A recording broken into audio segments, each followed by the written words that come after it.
اللہ اللہ اللہ اللہ اللہ اللہ اللہ۔ بسم اللہ الرحمن الرحیم۔ ہر انسان کی خواہش یہ ہوتی ہے کہ دنیا میں مجھے کوئی تکلیف پریشانی، زندگی میں ہر آدمی خواہش یہ ہوتی ہے کہ مجھے کوئی نقصان، حادثہ، پریشانی پیش نہ آئے، لیکن پھر بھی حادثات پیش آ جاتے ہیں، پریشانیاں پیش آ جاتی ہیں۔ البتہ انسان کو ان حادثات اور پریشانیوں سے بچنے کے لیے احتیاطی تدابیر اختیار کرنی چاہیے جو ہمیں دین نے بتائی ہیں۔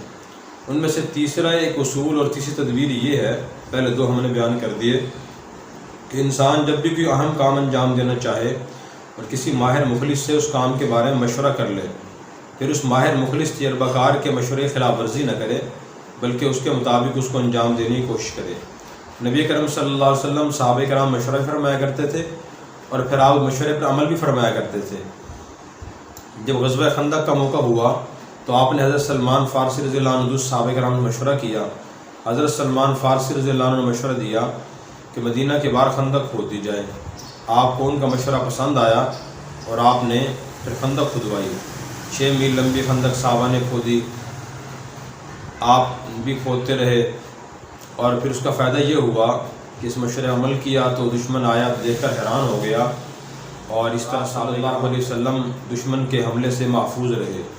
اسی طرح جب آپ صلی اللہ علیہ وسلم اور صحابہ کرام عمرہ کرنے کے لیے گئے لیکن عمرہ نہ ہو سکا، صلح حدیبیہ کا واقعہ پیش آیا، تو صحابہ کرام بہت پریشان تھے کہ آپ صلی اللہ علیہ وسلم نے کفار سے بہت دب کر صلح کی ہے، ساری شرائط ان کی تسلیم کی ہیں، اپنی کوئی شرط منوائی نہیں۔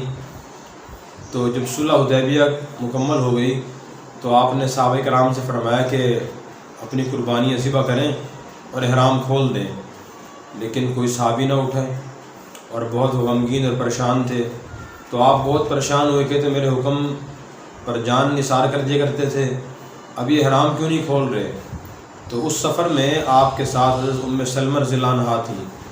آپ خیمے تشریف لے گئے اور آپ نے ان سے فرمایا کہ میں نے صحابہ کرام کو یہ کہا قربانی کر کے احرام کھول دیں، لیکن وہ تو بیٹھے ہیں آرام سے، کام ہی نہیں کر رہے، میں کیا کروں؟ حضرت ام سلمہ رضی اللہ عنہا نے مشورہ دیا کہ یا رسول اللہ آپ خود قربانی کر کے احرام کھول دیجئے، صحابہ کرام بھی کھول دیں گے۔ انہوں نے مشورہ دیا، آپ نے فوراً عمل کیا، اور اس کا اچھا نتیجہ سامنے آیا کہ صحابہ کرام نے بھی قربانی ذبح کر کے احرام کھولنا شروع کر دیے۔ انسان جب کسی سے مشورہ کر لے، تجربہ کار سے، ماہر سے، مخلص سے، پھر اس کی خلاف ورزی نہ کرے بلکہ اس کے مطابق عمل کرنے کی کوشش کرے، یہ بھی ایک اصول ہے نقصان سے بچنے کا۔ بعض لوگ کہہ دیا کرتے ہیں کہ انسان سن سب کی لے اور کر من کی لے، یعنی سب کی باتیں سن لے لیکن کرے وہ کام جس پر جو دل چاہے، دل میں خیال آئے، تو یہ اصول صحیح نہیں ہے۔ قرآن و سنت ہمیں اس بات سے منع کرتے ہیں۔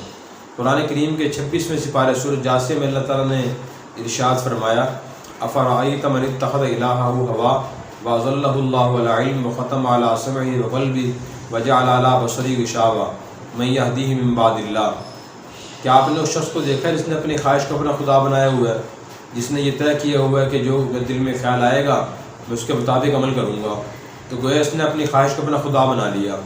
پھر فرمایا کہ اللہ تعالیٰ نے اس کو اس کے علم کے باوجود گمراہ کر دیا اور اس کے دل پر مہر لگا دی، اس کے کانوں پر مہر لگا دی، اس کی آنکھوں میں پردہ ڈال دیا۔